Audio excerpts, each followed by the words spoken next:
Hello student, lecture number 8 on meaning and fundamentals of double entry system of bookkeeping. Now illustration second, give the accounting equation for the following transaction. First, Rupali commenced a business with bank balance rupees 25,000. Rupali हा या ठिकाणचा proprietor दिसतोय. त्याने business start केले आहे. Business start करत असताना with bank बॅलन्सने business start झाला आहे. म्हणजे या ठिकाणी बँक बॅलन्स म्हणजे ही आपली बँक ही आपली असेट्स आहे. Cash in hand, cash at bank या पद्धतीने कॅश ॲट बँक असं आपण त्याला म्हणू. ती आपली असेट्स आहे जी कॅपिटल इंट्रोड्यूस करते किंवा कॅपिटल इन्क्रीज करते. म्हणून इक्वेशन्समध्ये घेत असताना असेट साईड आपली इन्क्रीज होते आणि कॅपिटल साईड देखील इन्क्रीज होते.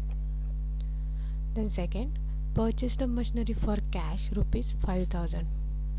परचेस्ड मशिनरी फॉर कॅश म्हणजेच काय, तर machinery comes in to the business and cash goes out from the business.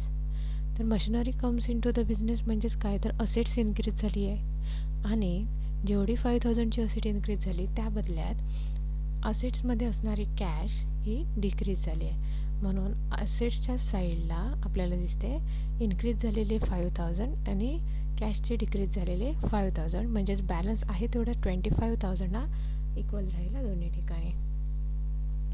त्यानंतर brought goods from Swara worth rupees 3,000 on credit.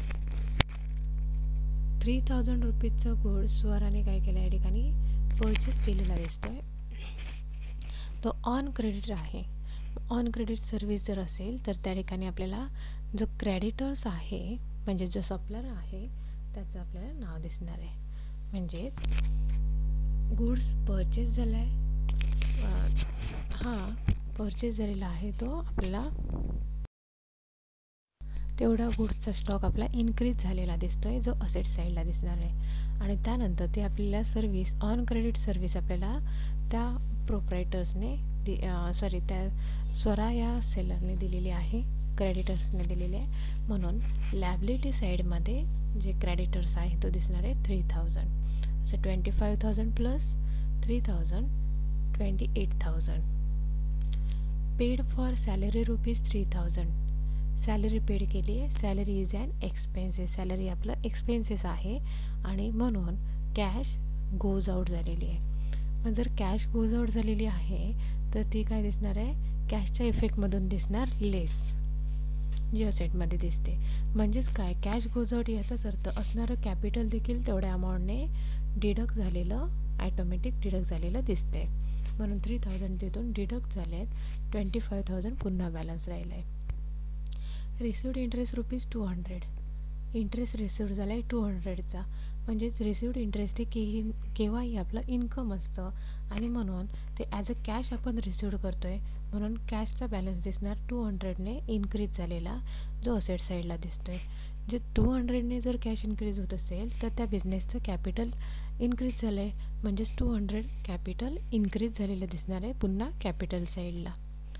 आणि या पद्धतीने आपले दोन्ही साईड 25,200ने टॅली झालेले दिसत आहेत. देन इलस्ट्रेशन नंबर 3ला काय सांगितले बघा, give the accounting equation the following transaction.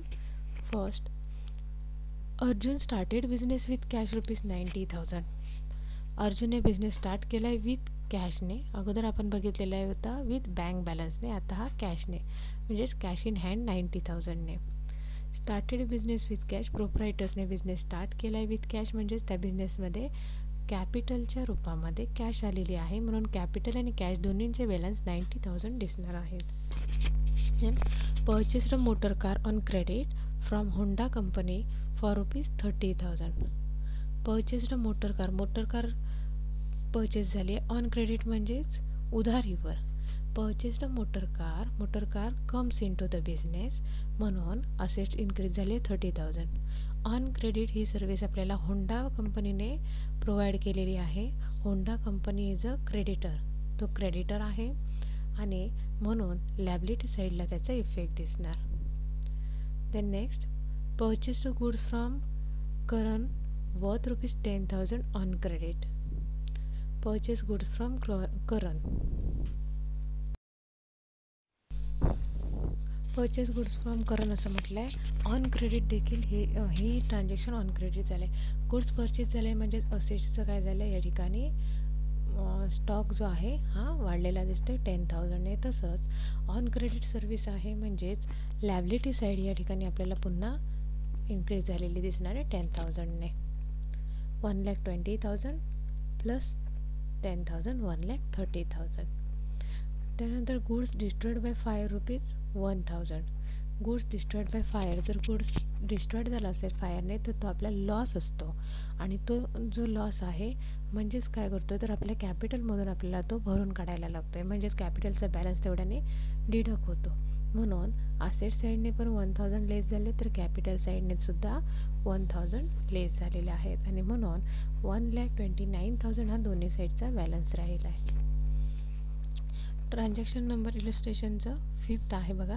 Depreciation on motor car for 1 year is rupees 1,000 and goods sold for cash rupees 5,000. आता हे जे 2 ट्रान्झॅक्शन आहे हे मी तुम्हाला एक्सरसाइजसाठी देते आणि म्हणून मी ते या ठिकाणी ड्राफ्ट करून दाखवलेलं आहे. तेवढे मी कट केलेले आहेत. डेप्रिसिएशन ऑन मोटर कारचं डेप्रिसिएशन या ठिकाणी काढलेलं आहे.